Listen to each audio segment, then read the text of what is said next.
This is a video in clinical medicine from the New England Journal of Medicine.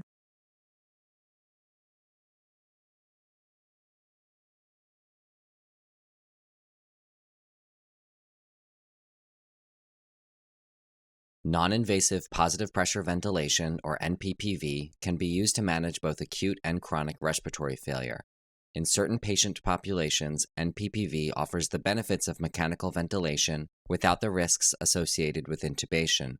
All healthcare providers prescribing this therapy must be familiar with patient selection criteria, available equipment, and appropriate ventilator settings. This video will review these issues with a focus on acute respiratory failure. In common use and in this video, the term NPPV refers to bilevel positive airway pressure, or BPAP, the term that we will use from this point forward. In BPAP, the ventilator cycles between two pressures, delivering an expiratory positive airway pressure, or EPAP, during expiration, and a higher inspiratory positive airway pressure, or IPAP, during inspiration. The difference between EPAP and IPAP provides pressure support to the patient, thereby increasing tidal volume and directly supporting ventilation. This graph shows airway pressures in a patient receiving BPAP.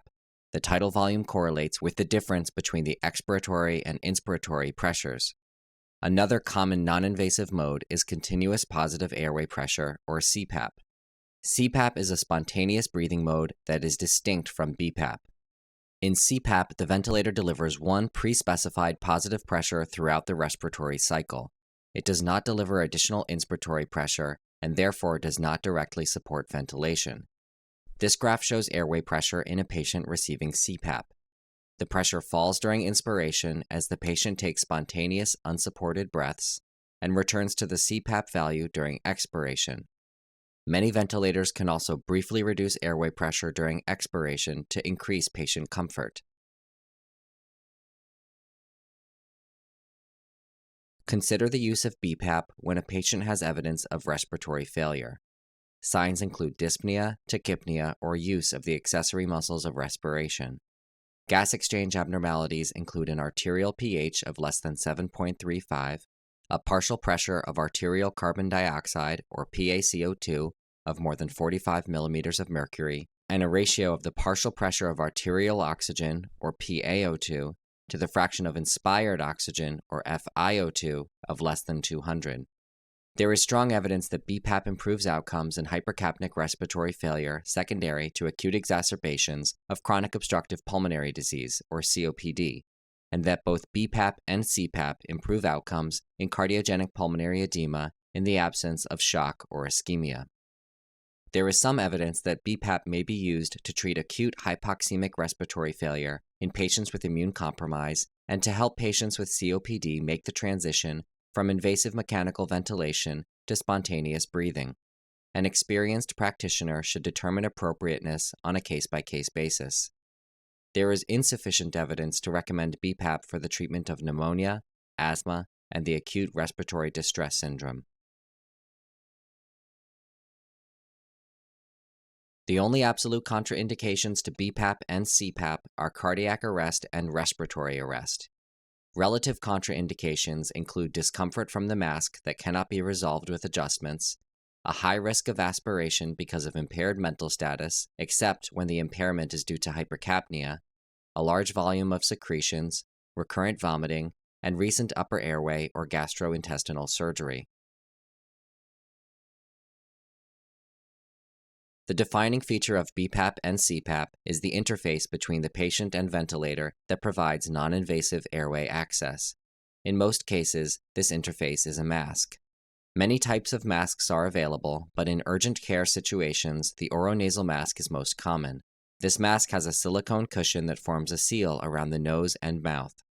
If applied too tightly, however, this mask can be uncomfortable and abrade the skin on the bridge of the nose.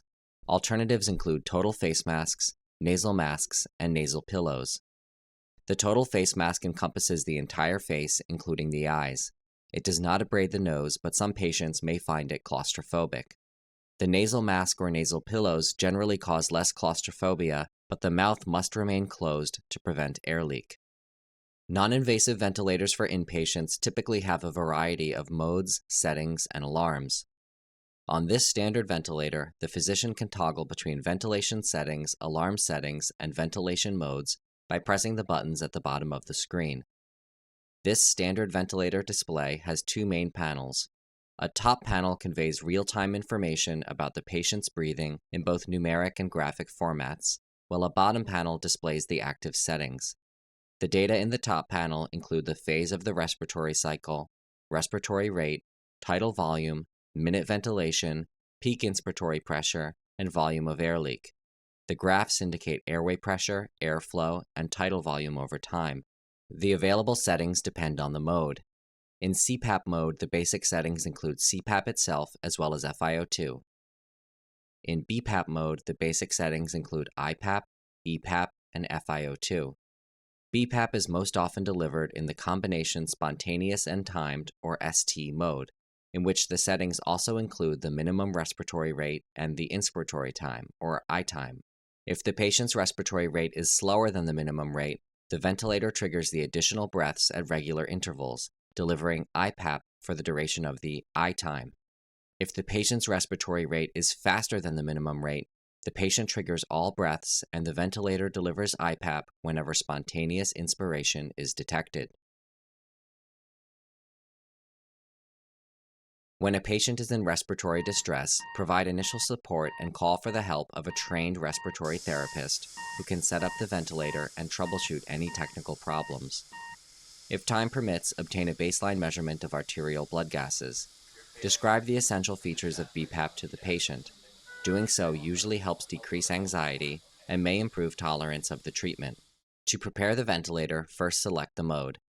Patients with hypercapnic respiratory failure due to COPD should receive BPAP.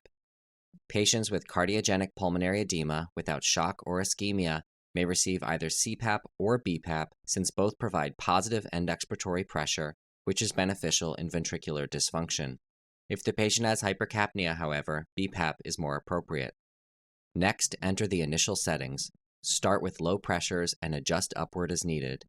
If BPAP is being used, set the initial inspiratory and expiratory pressures to 10 and 5 centimeters of water, respectively. Accept the settings to activate the mode. Next, apply the mask to the patient. Be sure the straps are tight enough to secure the mask without causing unnecessary discomfort. You should be able to place 2 fingers easily between the straps and the patient's head. The mask should fit comfortably over the nose and mouth without extending beyond the chin. Another example of the correct fit is shown here. If the patient is uncomfortable, or if a large air leak is noted, reposition the mask or change it to a different size or type. Adjust the alarms in accordance with the clinical scenario and ventilator settings. Assess the patient whenever an alarm occurs. In this case, the patient's tidal volume is greater than the high tidal volume alarm threshold. If this tidal volume is acceptable, however, the alarm threshold can be adjusted. Monitor the patient's symptoms and vital signs closely, and adjust the FiO2 to achieve the desired oxygen saturation. Measure another arterial blood gas after 30 minutes to determine whether further changes to the ventilator settings are required. If there is persistent hypercapnia, increase the minute ventilation by changing either the tidal volume or the respiratory rate. Recall that the tidal volume will increase as the difference between the IPAP and EPAP increases. Note that increasing the minimum respiratory rate will affect ventilation only if the patient's spontaneous breathing rate is slower than this rate. If there is persistent hypoxemia, increase either the fraction of inspired oxygen or the EPAP. Note that if the EPAP is increased, the IPAP should be increased proportionally so that the amount of pressure support does not change. If the patient has persistent respiratory distress despite adjustments to the ventilator or mask, or if a contraindication to BPAP develops, such as vomiting, perform endotracheal intubation immediately. In contrast, if respiratory failure is reversed with BPAP, the level of ventilatory support can be reduced until the patient is ready to attempt spontaneous breathing again.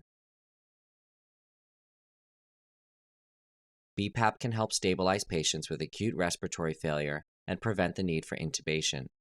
The patients most likely to benefit include those with acute hypercapnic respiratory failure caused by a COPD exacerbation and those with cardiogenic pulmonary edema in the absence of shock or ischemia.